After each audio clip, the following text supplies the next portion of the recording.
Oke, kita teruskan ke slide berikutnya. Di sini untuk enterprise, jadi sama ya kayak kemarin, kelompok orang dengan tujuan tertentu yang memiliki sumber daya untuk mencapai tujuan tersebut ya. Nah, kalau di resource ya, ini lebih ke sumber daya, tidak hanya SDM-nya saja ya, tapi juga aset perusahaan juga yang dimiliki. Misalkan uangnya apakah ada, SDM-nya banyak atau enggak, atau bahkan sampai ke konsumen juga, itu merupakan salah satu resource ya. Dan juga adanya supplier, order, teknologi, dan strategi. Ya. Nah, makanya di sini untuk perkembangan ERP tahap 1, kita harus membuat yang namanya material requirement planning ya, atau MRP-nya di sini.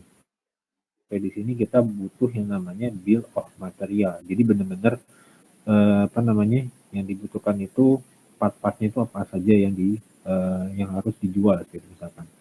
Karena di sini tugasnya adalah mengelola order material dan komponen tadi. Nah, mungkin kalau misalkan kayak di Indomaret ya, itu kita menjual barang itu kan nggak hanya makanan dan minuman saja ya. Tapi juga menjual beberapa peralatan bahan dapur ya, atau misalkan beras atau minyak atau bahkan sampai gas 12 kilo gitu. Makanya di situ dengan adanya beberapa part seperti tadi ya, maka kita harus bisa pintar mengelola order material tadi ya. Biasanya kalau jumlah part yang ada di Indomaret sekalipun ya itu rata-rata memang pasti lebih dari 100 ya. Ini untuk MRP tadi. Yang kedua, kita harus menggunakan closed-loop MRP ya. Jadi dengan MRP ini dapat dimanfaatkan untuk memberi notifikasi ya atau alarm ya, kapan harus melakukan yang namanya reordering. Jadi kalau kita order barang ya, itu kan nggak mungkin dalam 1 bulan itu 1 kali ya, pasti lebih dari 1 kali kita harus melakukan namanya reordering supaya memenuhi supply dan demand yang ada di Indomaret tadi. Jadi jangan sampai ada yang kosong lah gitu.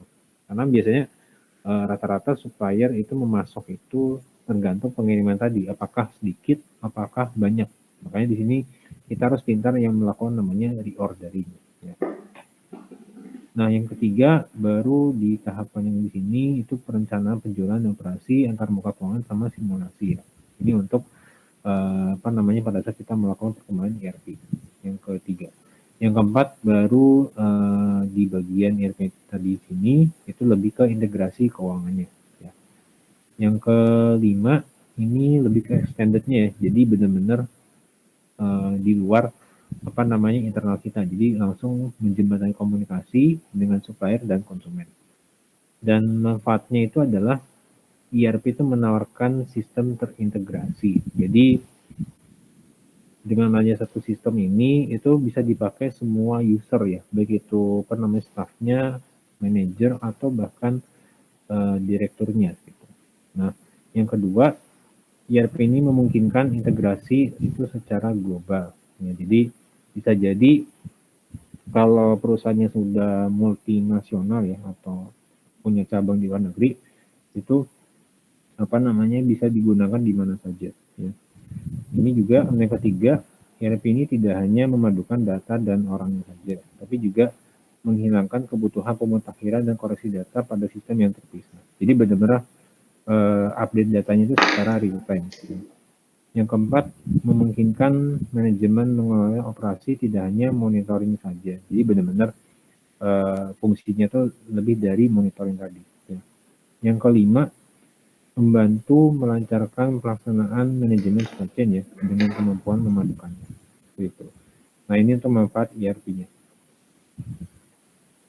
Nah tentunya biasanya ya untuk manfaat ERP dan cara mendapatkan di sini ya kita lihat ada beberapa manfaat, misalkan untuk akses informasi yang ada itu cara mendapatkannya seperti harus dengan minimal itu adalah dependensi itu fleksibel ya.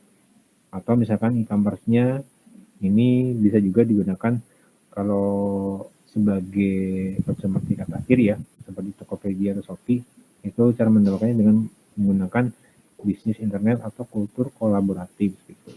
Ya. Ini untuk manfaat ERP dan cara mendapatkannya.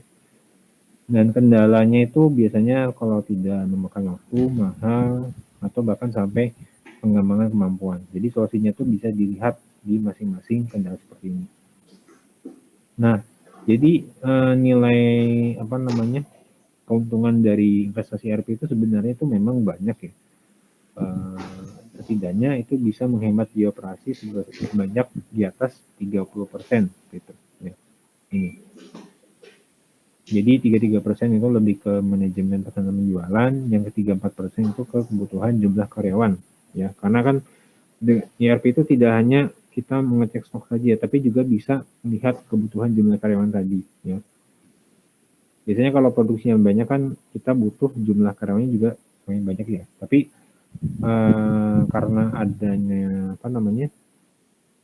nilai produksi naik atau turun, itu kita harus mengoptimalkan jumlah karyawan yang dibutuhkan tadi. Ya.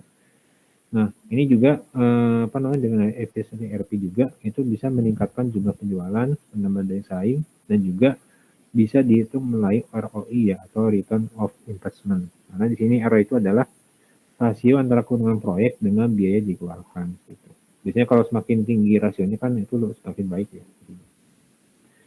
Nah ini untuk seperti ini untuk nilai manfaat dari ERP dan contoh aplikasi ERP yang digunakan biasanya kita menggunakan SAP ya, atau Zahir gitu. Tapi kalau misalkan kita mau menggunakan yang secara open source ya atau namanya itu Open ERP ya, itu kita bisa menggunakan yang namanya Odoo ya.